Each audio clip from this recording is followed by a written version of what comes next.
زندگی کبھی کبھی ایک لمحے میں بدل جاتی ہے۔ کل تک بابا کی ہنسی سے بھرے ہوئے ہمارے گھر میں آج اتنی خاموشی تھی کہ لگتا تھا دیواریں بھی رو رہی ہیں۔ صبح کا وقت تھا، مما چائے بنا رہی تھیں پر ان کے ہاتھ لرز رہے تھے۔ بابا بیڈ پر بیٹھے سانس سنبھال رہے تھے۔ وہ ہنسی جو روز صبح مجھے اٹھاتی تھی آج چپ تھی۔ مما نے آنکھوں سے سگنل دیا، نایاب چپ لینا۔ بابا کو تکلیف ہے۔ نایاب کے پاؤں جیسے زمین میں گڑ گئے۔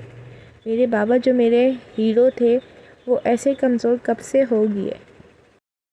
رات کو لائٹ بھی چلی گئی، گھر میں اندھیرا تھا اور دل میں بھی۔ طوبا روتی روتی میرے پاس چپک گئی، میری نایاب باجی۔ بابا ٹھیک ہو جائیں گے نا؟ میں اس کو دیکھتی رہی۔ دل چلا چلا کر کہہ رہا تھا نہیں پتہ، لیکن زبان نے کہا ہاں، ہماری دعاؤں میں بہت طاقت ہوتی ہے۔ یہ وہ رات تھی جس میں نایاب پہلی بار بچپن سے نکل کر اپنے گھر کی بڑی بیٹی بن گئی تھی۔ بابا نے مجھے پاس بلایا، ان کی آواز ہلکی تھی جیسے ہوا سے بھی دھیری۔ بابا، نایاب اگر کبھی زندگی تم سے روتی ہو نا تو تم اس کو ہنسا دینا۔ تم میرے دل کی روشنی ہو، تم کبھی ٹوٹنا مت۔ اس دن پہلی بار مجھے سمجھ آیا کہ روشنی کیا ہوتی ہے۔ یہ اللہ کی رحمت ہوتی ہے جو اندھیرے میں بھی دل کا ہاتھ پکڑتی ہے۔ رات بھر کبھی مما سجدے میں، کبھی میں قرآن پکڑ کر روتی، کبھی جیا بجی دعائیں مانگتی۔ طوبا ہم دونوں کے درمیان سوتی رہی اپنی معصوم سانسوں کے ساتھ۔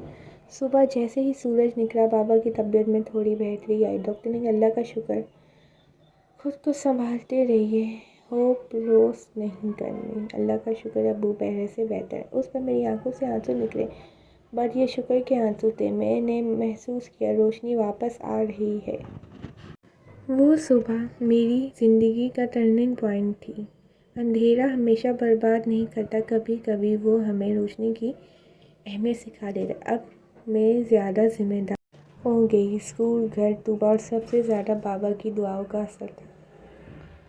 بابا کی بیماری نے مجھے توڑ کر رکھ نہیں رکھا، انہوں نے مجھے بنایا، مجھے سکھایا کہ روشنی کبھی نہ کبھی ضرور واپس آئے، بس دعا اور امید کے درمیان دامن کبھی مت چھوڑنا۔